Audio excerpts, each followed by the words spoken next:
पंछी की उड़ान में आपका स्वागत है। सीबीएसई 10वीं की परीक्षा अब 2 बार। लो कर लो बात, कर दिया ना लफड़ा।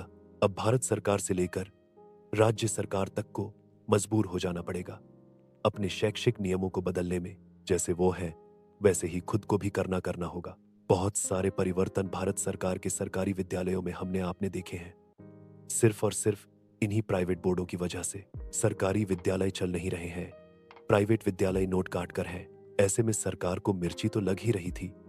न जाने कितने लाभ और सपने दिखाए भारत सरकार ने, लेकिन वही ढाक के 3 पात मिड डे मील भी दे दिया तो भी नहीं आए।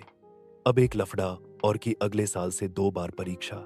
जिस तरह सीबीएसई वाले खुद को संवारते जा रहे हैं, भारत सरकार को भी अपना रूप निखारना पड़ेगा।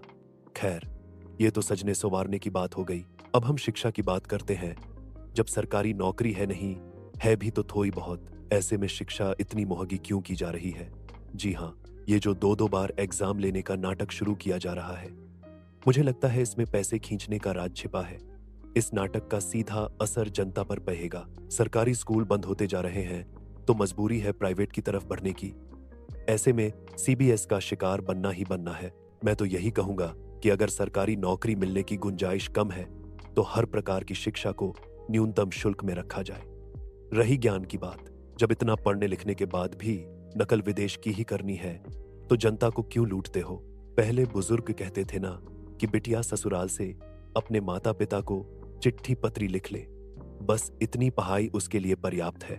बिल्कुल उतनी शिक्षा ही भारतीय जनता को चाहिए। सोचिए, अहमदाबाद प्लेन क्रैश की जानकारी लेने के लिए ब्लैक बॉक्स को अपने नवनिर्मित लैब में भेजा गया, पर वो उसमें से कुछ खोद ही नहीं पाए। उसे खोदने के लिए अमेरिका भेजना पड़ा। ऐसी पढ़ाई का क्या मतलब? भयंकर रोग का इलाज विदेश में, भयंकर रोग की दवा विदेश में, भारी तकनीक और ज्ञान विज्ञान विदेश में। जब सब कुछ विदेश में है तो सीबीएस वालों तुम भी विदेश जाओ, वहीं अपना नाटक दिखाओ। यहां गरीब भारतीयों को मत लूटो। जय हिंद, आपका पंछी प्रताप गढ़ी।